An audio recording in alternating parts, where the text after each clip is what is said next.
Hey guys, it's Carl. Welcome back to my review of the Samsung Galaxy S22 Ultra. It's been my daily device now for the past week. My SIM card's in, I've been using it nonstop.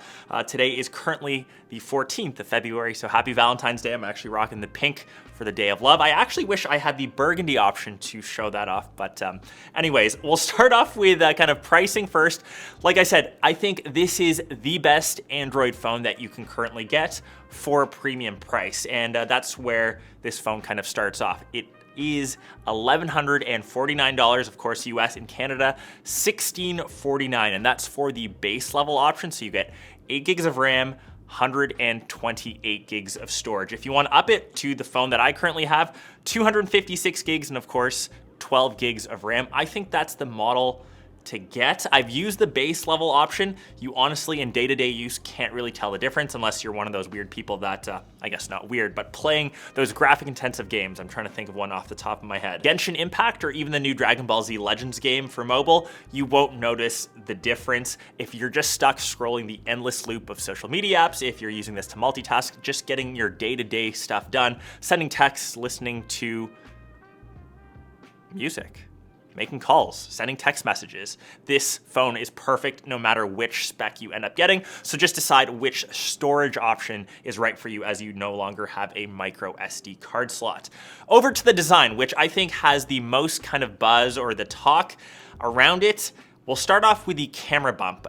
It's what a lot of people have kind of hated initially off the bat when I saw the renders, when I saw the leaks. Actually, when I used it a week ago, I thought it kind of looks unfinished, but it's kind of growing on me. I kind of like the clean camera bumps. They actually don't have that little camera module on the back. You just have the lenses sticking out of the back of the phone. And to actually put that in perspective, a lot of people refer to phones as having, you know, a stovetop, this little camera cutout module on the side with the individual stove burners. My new stove will actually look something like this. So shout outs to 𝗵𝘁𝘀𝗃. Designed some really cool burners. They actually come right out of the countertop. So I think it's futuristic. I think it looks great. I think a lot of people online agree that Samsung smashed the design. It looks clean, it looks modern, it looks futuristic. And in all honesty, what can you change from a slab of glass with a display on the front? There isn't really too much that we can make these crazy improvements over. So I do think it looks clean, especially compared to, say, the 13 Pro Max, which is usually a lot of people's daily drivers or the other most popular phone that this will compare to. I made a completely separate video. The iPhone looks dated. The S22 Ultra looks way more modern, way cleaner, and it is slightly taller and slightly thinner, in fact, than the Ultra, than the iPhone 13 Pro Max. And the rest of the design is pretty typical Samsung, and it kind of builds around the next big feature that has come to the Ultra series, which is the S Pen. And for a bit of a background, we no longer have the Note series. Samsung technically hasn't killed it off yet, but the last Note phone was the Note 20 Ultra, and what I think Samsung is doing, they're taking the best feature from the Note series, because technically, when you compare the S20 Ultra and the Note 20 Ultra, they were almost identical, and the only difference was the S Pen. And the Note series, which usually was the flagship, it had the best specs, it was the best for productivity, of course, with the S Pen. There wasn't really too big of a difference between either of the devices, and now Samsung has probably realized that. Doesn't take a rocket scientist. So now that S Pen is coming to the Ultra series. So when you look lower down the 22 lineup to the the S22 plus the S22 standard, you can't get the S Pen, and this is what makes the Ultra edition more premium. It gets that extra feature, and if you need that extra productivity, you now have the S Pen. So of course, it's that squared off design, which I kind of love. I'm a big G-Wagon fan, so I'm always a fan of these square lines. Of course, you have the slightly rounded display. It's ever so slight, and I think that's a personal preference. You either love or hate it. I am a personal fan of flatter displays, but because it goes almost to the edge, you get the slightest little curve. The downside, you can't really apply a screen protector because no real glass on screen protectors curves that well, so that's kind of a little trade-off. It feels super super premium to hold, almost seamless from the display all the way around to the metal banding to the back, which now actually the entire phone is 12% stronger with, of course, Gorilla Glass Victus. And for those S Pen users, you still get all of the great benefits, all of the stuff that has come from the Note series. So Create Note, Smart Select Screen Write, you have all of those nice little features. And I will say now the writing experience on the S Pen or using the S Pen on the S22 Ultra is now faster. So they've increased latency all the way from 9 milliseconds to 2.8 milliseconds. And they actually use that with AI. They can actually predict where the S Pen will be on the screen. So it's almost like you're writing with an actual pen and paper. It's smooth, it's seamless. And if you are a big fan of jotting down notes, if you're a bit of an artist, which I definitely am not, I think a lot of Note users or previous Note users, this is the phone that you've been waiting for. One little design aesthetic that kind of bugs me, you cannot get the S Pen matched to the color body of the phone. Unfortunately, they're all black, and the only part that matches is sadly just the tip.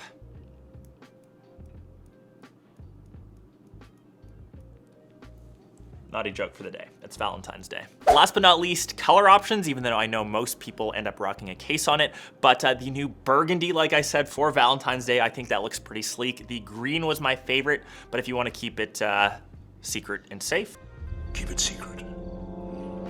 Keep it safe. Matte black is nice, the white is nice, and they do have that matte finish. So it's nice for the Ultra line. I think they look gorgeous, and I would say that they're some of the best looking phones that you can currently get. And in the end, no matter what color option you end up choosing, you can always grab a dbrand skin just to kind of customize it to actually give it a bit of protection. And also, if you just want to get your leather patina game going, they offer that now as a skin option as well. For my actual day-to-day use, the phone is an absolute beast. And like I said, I've downloaded the most graphic-intensive games, obviously multitasking, scrolling the endless loop of social media it can do. Using the S Pen to stay productive, it crunches through everything that you throw at it. It is based on the Snapdragon 8 Gen 1 platform, which I've tested previously. If you are a true Geekbench junkie or a spec junkie, you'll see that it compares to the 13 Pro Max. The numbers aren't as good, but for the experience, because you're comparing iOS to Android, they both perform, I would say, flawlessly. No hiccups, no lag, no weird stutters that you sometimes get with Android. So it's been really, really good. And I have to give props to Samsung for One UI 4.1. It's gotten cleaner, it's gotten better. I love how you can change some of the themes now. Even the Samsung messaging app has gotten better. It kind of mimics what we see over on stock Android on Google. I will still sadly say though, Samsung still pushes its stock apps. It makes you log into your Samsung account. It still unfortunately has Bixby, has Samsung Health. They're not the greatest. Obviously bloatware has gone down a lot in the past couple years, but what I would kill for an S22 Ultra Google Play Edition, who remembers those stock Google phones when Samsung combined with Google to create a stock phone? That would be my ultimate wish list. If anyone remembers those things were mighty. That would be, I think, the sweetest little phone. Battery life, which I think a lot of you want to know about. For my day-to-day use, I get around 7.5, 8 hours of screen on time. I have lasted till the end of the day. I know that's more than the typical user. I still have maybe 20% left by the end. Right now, it's around 3 o'clock. I'm at 37%. It isn't as good as the 13 Pro Max. I don't think any phone does come close to that, but you can still get a day and a half if you're a light user. And even if you don't use the phone as much minimally, I think you can squeak out too. But 5,000 milliamps of juice, it's good for me if I use it for 7 to 8 hours, if it can last till the end of the day, that's typically my benchmark. And I think Ultra users or S22 Ultra people will use their phone a lot.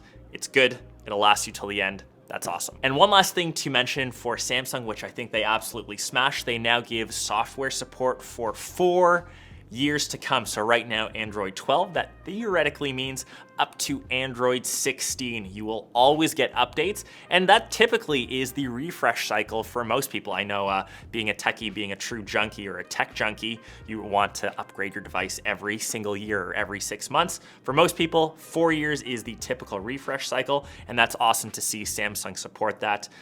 So yeah, till Android 16, your phone will constantly be getting updates, which I think rocks. The next thing, which should get a lot of praise, is the display, and I think that's no surprise for a Samsung flagship.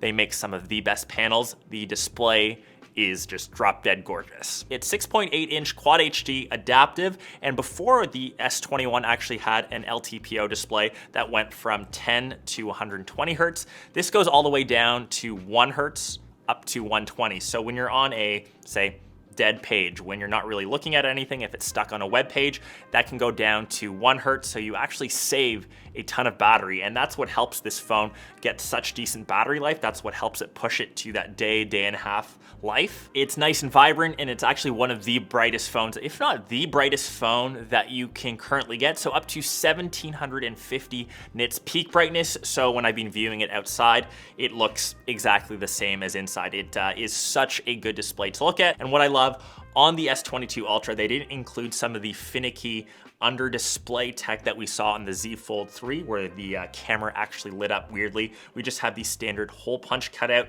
40 megapixel camera. It isn't a large notch. It just does what it needs to do. Takes decent selfies. They have gotten slightly better, but I still think the iPhone takes some better selfies. That's of course personal preference. Going on to the camera module, which I talked about the design. I talked about each of these just being separate. We have similar sensors, but they have been improved. We've got the 108 megapixel wide, the 12 megapixel ultra wide, and the two 10 megapixel telephotos.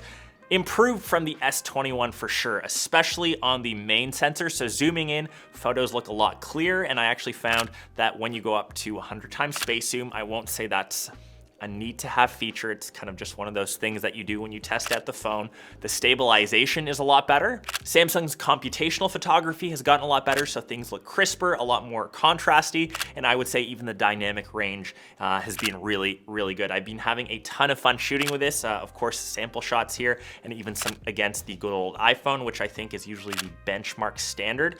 And I will say Samsung did improve a lot on video, especially for stabilization, especially for that ultra wide sensor and the main.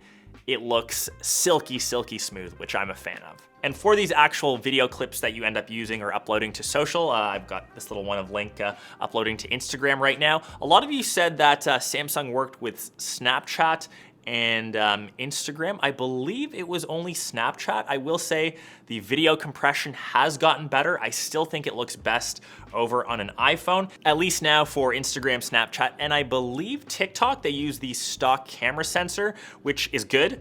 I think it might be a tad bit of iOS bias for me. I still think it looks better on the iPhone, like I mentioned, but definitely way more usable. So yeah, for all you Android users, I think you will definitely love that. Extra camera features, I know that you can download Samsung's RAW camera app, which you can actually take 16-bit photo with, but they've also vastly improved night photos. Once again, sample photos are kind of left here. They've done a lot of extra changes to the computational photography, so by far way better than the S21. Things are looking pretty good. Probably not as good as Google's computational photography for their night mode, but very, very similar. So I would say the camera, currently one of the best that you can get, and it'll be interesting when the iPhone 14 launches, and of course the Pixel 7/7 Pro. We'll do a full comparison, but as of right now, one of the best Android cameras that you can get.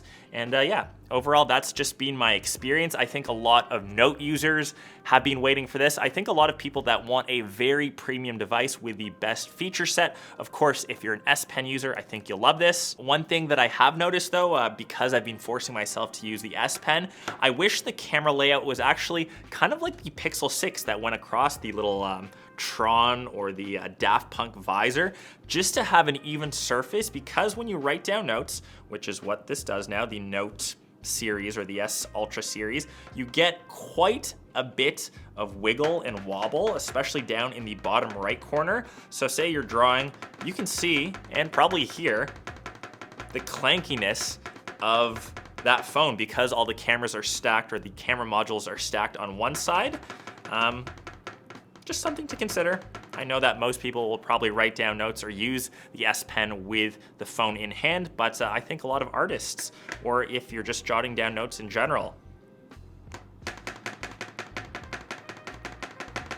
that would kind of bother me. But yeah, other than that, I think Samsung did a great job. There's obviously little nitpicky things which I think can still be improved on, but overall, a solid device for a very solid price tag. And I think that's it. If I missed anything, let me know down below in the comments. Happy to answer any questions.